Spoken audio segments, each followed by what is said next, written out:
Knowledge ഫാക്ടറിന്റെ പുതിയൊരു വീഡിയോയിലേക്ക് എല്ലാവർക്കും സ്വാഗതം. അപ്പോൾ നമ്മൾ ഇന്ന് ഈ വീഡിയോയിൽ നമ്മുടെ CRPCയുടെ മൂന്നാമത്തെ പാർട്ട് ക്ലാസ് ആണ് എടുക്കാനായിട്ട് പോകുന്നത്. അപ്പോൾ ഈ ക്ലാസ്സിൽ നമ്മൾ ഡിസ്കസ് ചെയ്യുന്നത് എന്താണ് സമൻസ്, എന്താണ് വാറണ്ട് എന്നുള്ള കാര്യവും, വാറണ്ട് എങ്ങനെ അയക്കുന്നു, സമൻസ് എങ്ങനെ വരുന്നു, അല്ലെങ്കിൽ ഒരു പോലീസ് ഉദ്യോഗസ്ഥന്റെ മുമ്പാകെ വാറണ്ട് അല്ലെങ്കിൽ സമൻസ് വന്നു കഴിഞ്ഞാൽ അവർ ചെയ്യേണ്ട കാര്യങ്ങൾ എന്തൊക്കെയാണ്, അങ്ങനെയുള്ള കുറച്ച് പ്രധാനപ്പെട്ട കാര്യങ്ങൾ നമ്മുടെ CPO, WCPO, സബ് ഇൻസ്പെക്ടർ പരീക്ഷയ്ക്കൊക്കെ സ്ഥിരമായി ചോദിച്ചു വരുന്ന ഒരു മേഖലയാണ് ഈ പറയുന്ന സമൻസും വാറണ്ടും. ഓക്കെ, കൃത്യമായി പഠിച്ചിട്ട് തന്നെ പോവുക. അപ്പോൾ എല്ലാവരും എന്ത് ചെയ്യുക, പഠിക്കാനുള്ള ഒരു മൈൻഡ് സെറ്റിൽ തന്നെ ഇരിക്കാനായിട്ട് ശ്രമിക്കുക. അപ്പൊ നമുക്ക് എന്തായാലും ക്ലാസ്സിലേക്ക് തന്നെ കിടക്കാം. അതിന് മുന്നേ നോളജ് ഫാക്ടറി PSC എന്ന് പറയുന്ന ഈ ഒരു ചാനൽ ആദ്യമായി കാണുന്ന കൂട്ടുകാർ ആരെങ്കിലും ഉണ്ടെങ്കിൽ ഇതുപോലുള്ള PSC റിലേറ്റഡ് ആയിട്ടുള്ള ക്ലാസ്സുകൾക്കും വീഡിയോസിനും അപ്ഡേറ്റുകൾക്കും വേണ്ടിയിട്ട് എന്ത് ചെയ്യുക, ചാനൽ ഇപ്പോൾ തന്നെ സബ്സ്ക്രൈബ് ചെയ്യുക. അപ്പോൾ ഞങ്ങൾ അപ്ലോഡ് ചെയ്യുന്ന വീഡിയോസ് നിങ്ങൾക്ക് ഉടനെ തന്നെ നോട്ടിഫിക്കേഷൻ ആയിട്ട് ലഭിക്കുന്നതിന് വേണ്ടിയിട്ട് ബെൽ ബട്ടൺ കൂടി ഒന്ന് എനേബിൾ ചെയ്യാനായിട്ട് മറക്കരുത്. ഓക്കെ, അപ്പോൾ നമുക്ക് എന്തായാലും ക്ലാസ്സിലേക്ക് തന്നെ കിടക്കാം. അപ്പൊ ആദ്യമായിട്ട് എനിക്ക് നിങ്ങളുടെ അടുത്ത് പറയാനുള്ളത്, എന്താണ് സമൻസ്, എന്താണ് വാറണ്ട് എന്നുള്ള ഒരു ഐഡിയ നിങ്ങളുടെ മനസ്സിലുണ്ടായിട്ട് ഈ ക്ലാസ്സിലോട്ട് പോയിട്ട് കാര്യമുള്ളൂ. അപ്പൊ ഞാൻ പറഞ്ഞുതരാം എന്താണ് സമൻസ് എന്നുള്ള കേസ്. ഞാൻ പറഞ്ഞുതരാം. സമൻസ് എന്ന് പറഞ്ഞാൽ ഇതാ ഇവിടെ എഴുതിയിട്ടുണ്ട്, ഒന്ന് വായിച്ചു നോക്കിയേ. കോടതിക്ക് മുൻപാകെ നിശ്ചിത ദിവസം നിശ്ചിത സമയത്ത് ഹാജരാകണമെന്ന് നിർദ്ദേശിച്ചുകൊണ്ട് കോടതി അയക്കുന്ന നോട്ടീസിനെ പറയുന്ന പേരാണ് എന്ത്, സമൻസ്. കേട്ടോ. അപ്പൊ എന്താണ് സമൻസ് എന്ന് പറഞ്ഞാല്, കോടതിയില് ഇന്ന ദിവസം ഇപ്പൊ കോടതിയിൽ ഇപ്പൊ പറയാണ് ഡിസംബർ 5-ാം തീയതി എന്ത് ചെയ്യുക, താങ്കൾ കോടതിയിൽ ഹാജരാവുക, ഇത്ര മണിക്ക് 10 മണിക്ക് ഹാജരാകുക എന്ന് പറഞ്ഞിട്ട് ഒരു നോട്ടീസ് ഇപ്പൊ നിങ്ങളുടെ വീട്ടിലേക്ക് വരികയാണ്. അപ്പൊ അതിനെ പറയുന്ന പേരാണ് സമൻസ് എന്ന് പറഞ്ഞത്. എന്ന് പറഞ്ഞാല് ഒരു നിശ്ചിത ദിവസം ഒരു നിശ്ചിത സമയത്ത് കോടതിയുടെ മുമ്പേ ഹാജരാകാൻ വേണ്ടിയിട്ട് കോടതി അയക്കുന്ന നോട്ടീസിനെ പറയുന്ന പേരാണ് എന്ത്, സമൻസ് എന്ന് പറയുന്നത്. ഓക്കെ, ഈ പറയുന്ന സമൻസിന് 2 പകർപ്പുണ്ടാവും, അല്ലെങ്കിൽ 2 കോപ്പി ഉണ്ടാവും. ഒരു ഒറിജിനൽ കോപ്പി ഉണ്ടാവും, ഒരു ഡ്യൂപ്ലിക്കേറ്റ് കോപ്പി ഉണ്ടാവും. ഓക്കെ, അപ്പൊ സമൻസ് എന്താണെന്ന് മനസ്സിലായല്ലോ. എന്ന് വെച്ചാൽ ഏതെങ്കിലും ഒരു പരാതി ലഭിച്ചു കഴിഞ്ഞാൽ, ഒരു കുറ്റകൃത്യം നടന്നിട്ട് അതുമായി ബന്ധപ്പെടുത്തിയിട്ട് ഒരു പരാതി കോടതിക്ക് അല്ലെങ്കിൽ പോലീസിന് ലഭിച്ചു കഴിഞ്ഞാൽ ആ കേസ് കോടതിയിലേക്ക് മൂവ് ആവുമ്പോഴത്തേക്കും കോടതി എന്ത് ചെയ്യാൻ പറയുകയാണ്, ഇന്ന ദിവസം ഇന്ന സമയത്ത് എന്ത് ചെയ്യുക, കോടതിയിൽ ഹാജരാവുക എന്ന് പറഞ്ഞിട്ട് കോടതി അയക്കുന്ന നോട്ടീസിനെ പറയുന്ന പേരാണ് എന്ത്, സമൻസ് എന്ന് പറയുന്നത്. എന്നാല് ഒരു വ്യക്തിക്ക് എനിക്കിപ്പോ സമൻസ് കിട്ടുകയാണ്. അപ്പൊ ഞാൻ എന്ത് ചെയ്യുന്നില്ല, ഒന്നാമത്തെ സമൻസ് ഞാൻ അല്ലെങ്കിൽ ഞാൻ ആ പറയുന്ന സമയത്ത് പോയില്ല, രണ്ടാമത്തെ സമൻസ് ഞാൻ പറയുന്ന സമയത്ത് പോയില്ല, മൂന്നാമത്തെ സമൻസ് ഞാൻ ആ പറയുന്ന സമയത്ത് പോയില്ല എന്നുണ്ടെങ്കിൽ പിന്നെ ഈ സമൻസ് എന്തായിട്ട് മാറും എന്നറിയാമോ, ഇത് വാറണ്ടായിട്ട് മാറും. വാറണ്ടായിട്ട് മാറിക്കഴിഞ്ഞാൽ കളി നമ്മുടെ ഒന്നും കയ്യിൽ നിൽക്കത്തില്ല. പോലീസ് നേരിട്ട് വീട്ടിൽ വരും, എടുത്ത് ജീപ്പിൽ ഇട്ടുകൊണ്ട് എവിടെ കൊണ്ടുപോകും, കോടതിയിൽ കൊണ്ടുപോകുന്ന ഒരു സിറ്റുവേഷൻ വരും. കേട്ടോ, അതാണ് സംഭവം. അപ്പോൾ സമൻസ് വരുമ്പോഴത്തേക്കും തന്നെ കൃത്യമായിട്ട് എന്ത് ചെയ്യുക, അത് ഫോളോ അപ്പ് ചെയ്താൽ അത് വാറണ്ട് ആവാതെ മാറും. വാറണ്ട് ആയി കഴിഞ്ഞാൽ കളിയൊന്നും നമ്മുടെ കയ്യിൽ നിൽക്കത്തില്ല. പോലീസ് നേരിട്ട് വന്നിട്ട് എന്ത് ചെയ്യും, പോലീസോ കോടതി നിർദ്ദേശിക്കുന്ന ആളോ നേരിട്ട് വന്നിട്ട് നമ്മൾ അറസ്റ്റ് ചെയ്തുകൊണ്ട് പോകുന്ന ഒരു സിറ്റുവേഷൻ അവിടെ ഉണ്ടാവാനുള്ള സാധ്യതയുണ്ട്. ഓക്കെ അല്ലേ?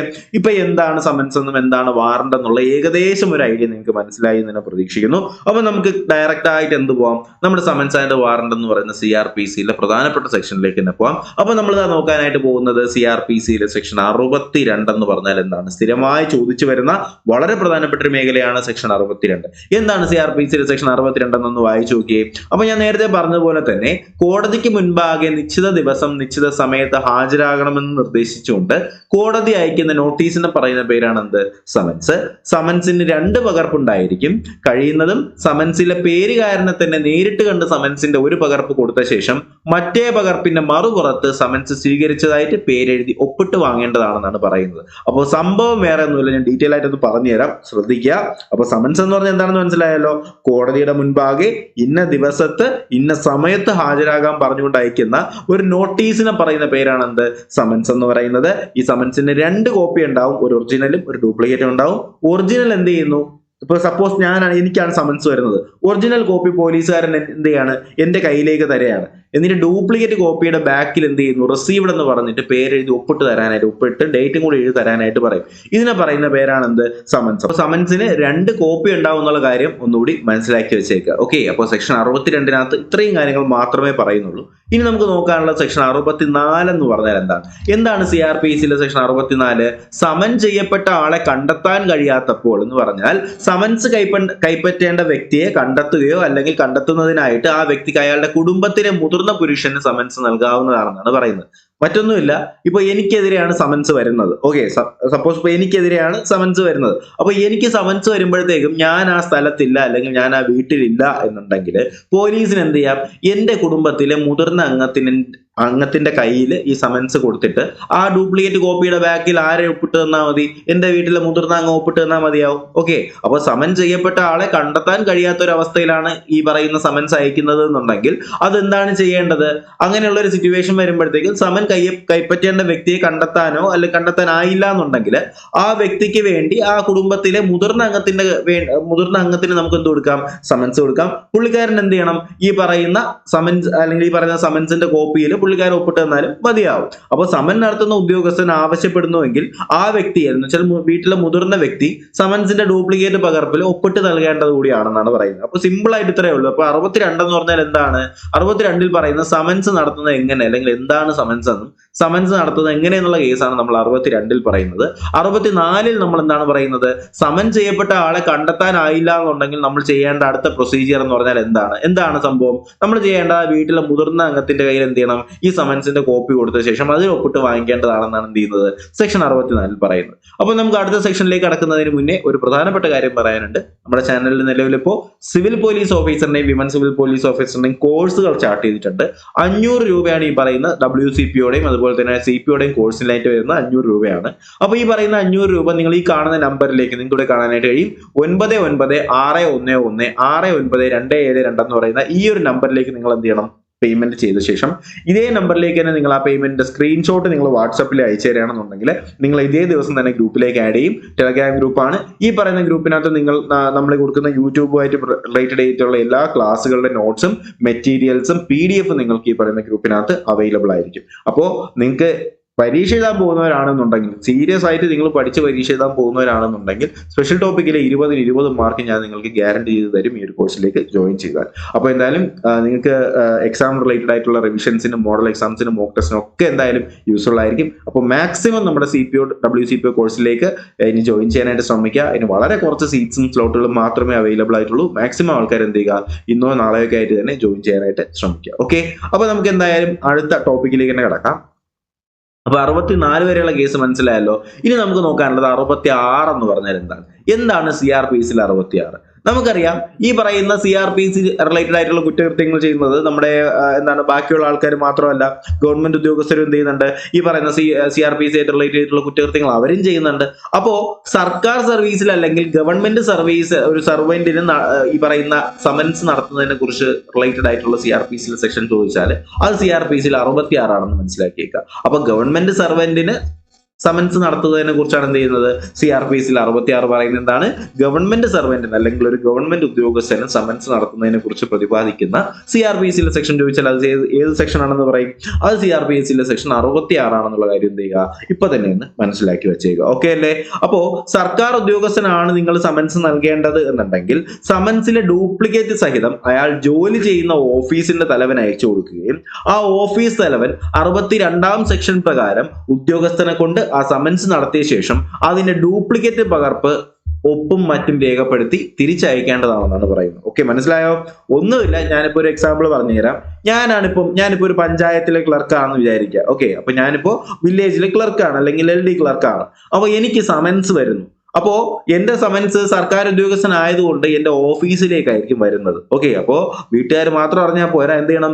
ഓഫീസിലെ ആൾ കൂടി അറിയണം. അതുകൊണ്ട് എന്റെ ഓഫീസിലേക്കാണ് വരുന്നത്. അപ്പോൾ സ്വാഭാവികമായിട്ട് ഓഫീസിൽ റിസീവ് ചെയ്യുന്ന ആരായിരിക്കും? ഓഫീസിന്റെ ഹെഡ് അല്ലെങ്കിൽ വില്ലേജ് ഓഫീസറാണ് എന്ത് ചെയ്യുന്നത്? ഈ പറയുന്ന സമൻസ് കൈപ്പറ്റുന്നത് വില്ലേജ് ഓഫീസറാണ്. അപ്പൊ വില്ലേജ് ഓഫീസർ എന്ത് ചെയ്യുന്നു? എന്നെ വിളിക്കുകയാണ്, മോനെ ഹരി ബാ എന്ന് പറഞ്ഞിട്ട് എന്നെ എന്ത് ചെയ്യുന്നു? ഓഫീസിലേക്ക് വിളിച്ചിട്ട് കാര്യം പറയുന്നു. നീ കൊള്ളാലാണ്, നീ CRPC ഈ കുറ്റമൊക്കെ ചെയ്തിട്ടുണ്ടല്ലേ, അതുകൊണ്ട് നീ ഒരു കാര്യം ചെയ്യണം, ഈ സമൻസിന്റെ ഡ്യൂപ്ലിക്കേറ്റിൽ നീ ഒപ്പിട്ട് തരണമെന്ന് ആര് പറയും? ആ ഓഫീസിലെ തലവൻ പറയും, അല്ലെങ്കിൽ വില്ലേജ് ആണെങ്കിൽ വില്ലേജ് ഓഫീസറിന്റെ അടുത്ത് അങ്ങനെ പറയും. അപ്പൊ സ്വാഭാവികമായിട്ട് ഞാൻ എന്ത് ചെയ്യും? ഈശ്വരാ നാണം കെട്ടെന്ന് പറഞ്ഞിട്ട് ആ പറയുന്ന കോപ്പിയിൽ ഞാൻ ഒപ്പിട്ട് കൊടുക്കും. ഓക്കെ, അപ്പൊ ആ ഒപ്പിട്ട് കൊടുത്തതിന്റെ കോപ്പിയും ഒറിജിനലും കൂടി എന്ത് ചെയ്യണം?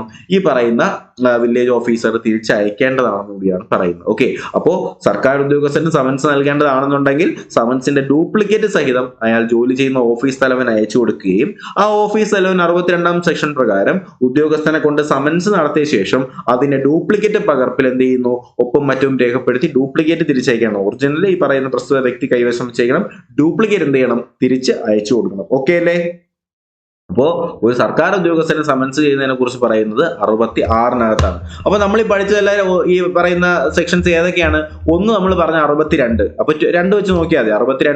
62 പറയുന്നത് സമൻസ് നടത്തുന്നത് എങ്ങനെ, 64 പറയുന്നത് സമൻസ് നടത്തുന്ന ആളെ കണ്ടെത്തിയില്ലെങ്കിൽ നമ്മൾ ചെയ്യേണ്ടത് എന്താണ്, 66 പറയുന്നത് എന്താണ്, സമൻസ് അല്ലെങ്കിൽ സർവന്റ് ഈ പറയുന്ന ഗവൺമെന്റ് സർവന്റിന് നമ്മൾ സമൻസ് നടത്തുന്നത് എങ്ങനെയെന്ന് പ്രതിപാദിക്കുന്നതാണ് 66-നകത്ത്. ഇനി നമുക്ക് നോക്കാനുള്ളത് സെക്ഷൻ 72 എന്ന് പറഞ്ഞാൽ എന്താണ്? 66 കഴിഞ്ഞിട്ട് പിന്നെ നമ്മൾ പോകുന്നത് 72-ലേക്കാണ്. 72-ൽ പറയുന്നത് എന്താണ്?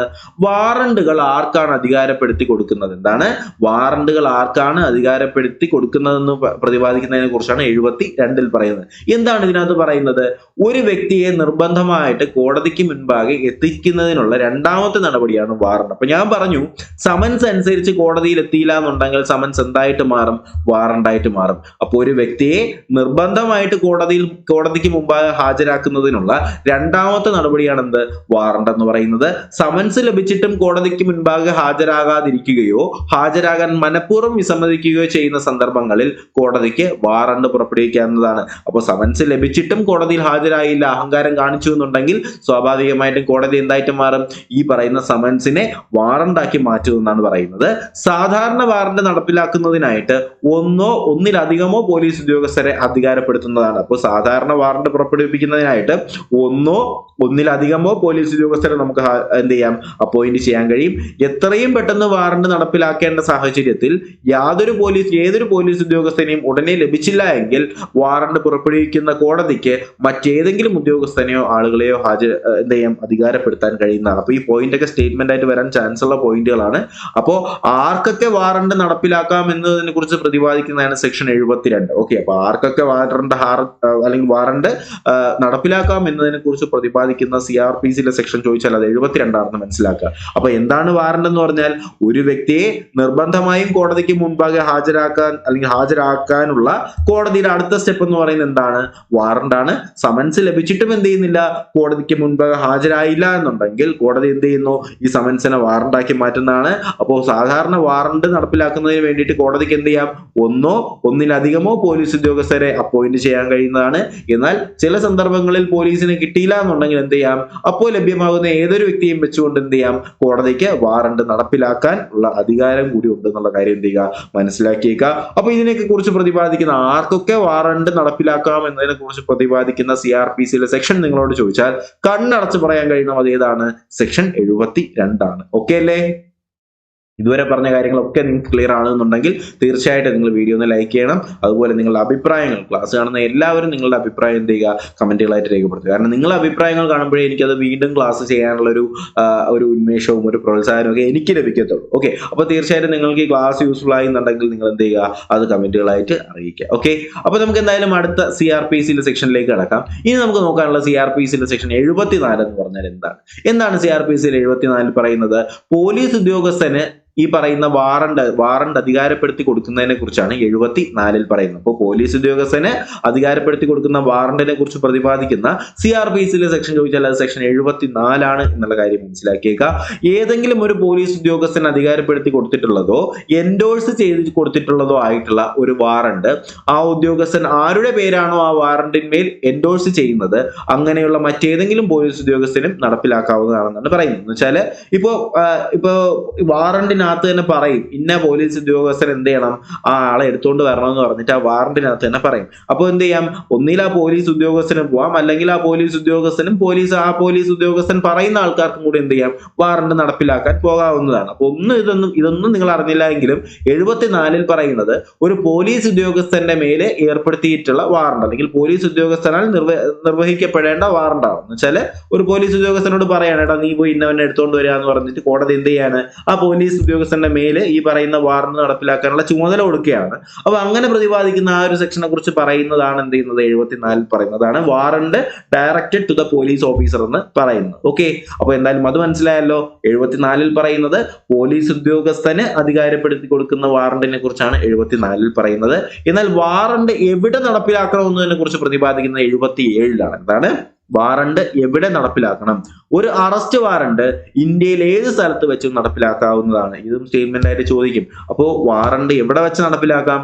ഇന്ത്യയിൽ എവിടെ വെച്ച് വേണമെങ്കിലും എന്ത് ചെയ്യാം? വാറണ്ട് നടപ്പിലാക്കാം. കേരള ഹൈക്കോടതി കൊടുക്കുന്ന വാറണ്ട്, കേരള ഹൈക്കോടതിയിൽ ആ വാറണ്ട് അല്ലെങ്കിൽ ഈ പറയുന്ന വാറണ്ട് അനുസരിച്ച് അറസ്റ്റ് ചെയ്യാൻ പറ്റാത്ത ആൾ എങ്ങോട്ട് പോകുന്നു? രാജസ്ഥാനിൽ പോകുന്നു എന്ന് നോക്കിയാ. അപ്പോ കേരള പോലീസിന് വേണമെങ്കിൽ രാജസ്ഥാനിൽ പോയിട്ട് വേണമെങ്കിൽ എന്ത് ചെയ്യാം? ഈ പറയുന്ന വാറണ്ട് നടപ്പിലാക്കാനായിട്ട് കഴിയുന്നതാണ്. അപ്പൊ ഇതാണ് പറയുന്നത് വാറണ്ട് എവിടെ നടപ്പിലാക്കണം, where the warrant may be executed എന്നതിനെ കുറിച്ച് പറയുന്നത് ഏത് സെക്ഷനിലാണ്? CRPCയിലെ 77-ാണെന്ന് കൂടി മനസ്സിലാക്കിയേക്കുക. അപ്പൊ നമുക്ക് ഈ പറയുന്ന സമൻസിനെയും വാറണ്ടിനെയും കുറിച്ച് പ്രതിപാദിക്കുന്ന ഇത്രയും സെക്ഷൻസ് മാത്രമേ പഠിക്കാനുള്ളൂ. അപ്പൊ നമുക്കിനി ഒരു ക്ലാസ്സും കൂടി ആകുമ്പോഴത്തേക്ക് എന്ത് ചെയ്യും? CRPCയിലെ ക്ലാസ്സുകൾ തീരും. അപ്പൊ എന്തായാലും നമ്മൾ ഇന്ന് പഠിച്ച കാര്യങ്ങൾ നമ്മൾ ഒന്നും കൂടി ഡിസ്കസ് ചെയ്യുന്നു, ശ്രദ്ധിക്കുക. ആദ്യം നമ്മൾ പഠിച്ച എന്താണ് സെക്ഷൻ 62? എന്താണ് സമൻസ് നടത്തുന്നത്? എങ്ങനെ സമൻസ് എങ്ങനെയാണ് നടപ്പിലാക്കുന്നത്? എന്താണ് സമൻസ്? സമൻസിന് 2 കോപ്പി ഉണ്ടെന്നുള്ള കാര്യമൊക്കെ നമ്മൾ പറഞ്ഞത് 62-ലാണ്. അതിനുശേഷം നമ്മൾ പറഞ്ഞു എന്താണ് സമൻ ചെയ്യപ്പെട്ട ആളെ കണ്ടെത്താൻ കഴിഞ്ഞില്ലെങ്കിൽ എന്ത് ചെയ്യും? ആ കുടുംബത്തിലെ മുതിർന്ന ആളിന് എന്ത് ചെയ്യും? നമ്മൾ സമൻസിന്റെ കോപ്പി കൊടുത്ത് അതിൽ ഒപ്പിട്ട് വാങ്ങിച്ചിട്ട് ഒറിജിനൽ എന്ത് ചെയ്യും? പുള്ളിക്കാരൻ്റെ കയ്യിൽ തന്നെ കൊടുത്തിട്ട് നമ്മൾ പോകും. ഇതാണ് 64-ൽ പറയുന്നത്. അതിനുശേഷം നമ്മൾ 66-ൽ പറഞ്ഞു ഈ പറയുന്നത് അല്ലെങ്കിൽ സമൻസ് കൊടുക്കുന്നത് ഒരു സർക്കാർ ഉദ്യോഗസ്ഥനാണെന്നുണ്ടെങ്കിൽ അത് പറയുന്ന 66-നകത്താണ്. അപ്പോൾ അവിടെ ചെയ്യുന്ന എന്താണ്? ആ ഓഫീസിന്റെ തലവന്റെയിലാണ് നമ്മൾ ഒറിജിനൽ ഡ്യൂപ്ലിക്കേറ്റ് കൂടി കൊടുക്കുന്നത്. തലവൻ എന്ത് ചെയ്യുന്നു? ആ പ്രസ്തുത വ്യക്തിയെ വിളിച്ച് വരുത്തിയ ശേഷം ഡ്യൂപ്ലിക്കേറ്റിൽ ഒപ്പിട്ടിട്ട് തിരിച്ചയക്കുകയും ഒറിജിനൽ ആ വ്യക്തിയുടെ കയ്യിൽ കൊടുക്കുകയും ചെയ്യുന്നു. ഇതാണ് 66-ൽ പറയുന്നത്. പിന്നെ പറഞ്ഞെന്താണ് 72 വാറണ്ടുകൾ ആർക്കാണ് അധികാരപ്പെടുത്തിയിട്ടുള്ളത്? അപ്പൊ നമ്മൾ പറഞ്ഞിട്ടുണ്ടായിരുന്നു സാധാരണ വാറണ്ട് കൊടുക്കുന്ന ആർക്കാണ്, അല്ലെങ്കിൽ വാറണ്ട് നടപ്പിലാക്കാനുള്ള അധികാരം ആർക്കാണ് കൊടുക്കുന്നത്? ഒന്നിലധികമോ പോലീസുകാർക്കാണ് കൊടുക്കുന്നത്. എന്നാൽ പോലീസുകാരെ കിട്ടാത്ത സിറ്റുവേഷൻ ആണെന്നുണ്ടെങ്കിൽ എന്ത് ചെയ്യാം? സാധാരണ ആളുകളെയോ മറ്റേതെങ്കിലും ഉദ്യോഗസ്ഥനെയോ ഈ പറയുന്ന വാറണ്ട് നടപ്പിലാക്കാനുള്ള അധികാരം കൊടുക്കാനായിട്ട് ആർക്കുണ്ട്? അധികാരമുണ്ട്, കോടതിക്ക് അധികാരമുണ്ടെന്ന് പറഞ്ഞു. പിന്നെ പറഞ്ഞത് 74. ഓക്കെ, അപ്പൊ നമ്മൾ 72-ന് ശേഷം പറഞ്ഞത് 74-ആണ്. അപ്പൊ 74-ൽ എന്താണ് പറയുന്നത്? പോലീസ് ഉദ്യോഗസ്ഥന് അധികാരപ്പെടുത്തി കൊടുക്കുന്ന വാറണ്ടിനെ കുറിച്ച് 74-ൽ പറയുന്നു. അവസാനം നമ്മൾ പറഞ്ഞ എന്താണ് 77 പറഞ്ഞത് വാറണ്ട് എവിടെ നടപ്പിലാക്കണം, where the warrant to be executed എന്ന് പറയുന്നതിനെ കുറിച്ചാണ് 77. അപ്പൊ ഇന്ത്യയിൽ എവിടെ വേണമെങ്കിലും എന്ത് ചെയ്യാം? വാറണ്ട് നടപ്പിലാക്കാനുള്ള അധികാരം ഉണ്ട്. ഓക്കെ അല്ലേ? അപ്പൊ ഇന്നത്തെ ക്ലാസ്സിന്റെ കാര്യങ്ങളെല്ലാം നിങ്ങൾക്ക് ഓക്കെ ആണെന്ന് തന്നെ പ്രതീക്ഷിക്കുന്നു. അപ്പൊ ഞാൻ പറഞ്ഞ കാര്യം നിങ്ങൾ മറക്കരുത്. അപ്പൊ CPO പരീക്ഷ നിങ്ങൾ സീരിയസ് ആയിട്ട് എഴുതുന്നുണ്ടെങ്കിൽ ഈ ഒരു കോഴ്സിലേക്ക് ജോയിൻ ചെയ്യുക. ജോയിൻ ചെയ്താൽ നിങ്ങൾക്ക് എന്തായാലും അതിന് 1 രൂപ പോലും നഷ്ടമാവത്തില്ല. കാര്യം തീർച്ചയായിട്ടും നിങ്ങൾക്ക് പരീക്ഷയ്ക്ക് ചോദിക്കുന്ന കാര്യങ്ങൾ നമ്മൾ നോട്ട്സും PDF ആയിട്ടാണ് ഈ പറയുന്ന ഗ്രൂപ്പിനകത്ത് ഇടുന്നത്. അപ്പൊ ആഴ്ചയ്ക്ക് നിങ്ങൾ എന്ത് ചെയ്യുക? ഈ ഗ്രൂപ്പിനകത്ത് കൊടുക്കുന്നത്. അപ്പോൾ നിങ്ങൾ ഗ്രൂപ്പിൽ ജോയിൻ ചെയ്തവരാണെങ്കിൽ കൂടി തന്നെ നിങ്ങൾ എന്ത് ചെയ്യുക? വീക്കിലി ഈ പറയുന്ന PDF കാര്യങ്ങളൊക്കെ നിങ്ങളൊന്ന് റിവൈൻഡ് ചെയ്ത് നോക്കുക. അപ്പോൾ എക്സ്ട്രീം റിവിഷന് വേണ്ടിയിട്ട് എന്തായാലും നിങ്ങൾക്ക് ഈ പറയുന്ന ഗ്രൂപ്പ് യൂസ്ഫുൾ ആയിട്ട് മാറും. അപ്പോൾ എന്തായാലും വീഡിയോ ഇഷ്ടമെങ്കിൽ ലൈക്ക് ചെയ്യുക, ചാനൽ സബ്സ്ക്രൈബ് ചെയ്യുക. ഈ വീഡിയോ നിങ്ങളുടെ ബാക്കിയുള്ള കൂട്ടുകാരിലേക്കും കൂടി ഉപകാരപ്പെടുന്നുണ്ടെങ്കിൽ എന്ത് ചെയ്യുക? നിങ്ങളുടെ CPO WCPO പഠിക്കുന്ന കൂട്ടുകാർക്ക് കൂടി എന്ത് ചെയ്യുക? ഈ പറയുന്ന വീഡിയോ ഒന്ന് ഷെയർ ചെയ്ത് എത്തിച്ചു കൊടുക്കുക. അപ്പോൾ എന്തായാലും പുതിയൊരു വീഡിയോയും ക്ലാസ്സും ഒക്കെ ആയിട്ട് നമുക്ക് ഉടനെ തന്നെ കാണാം. അതുവരേക്കും എല്ലാവർക്കും bye bye, good bye, take care.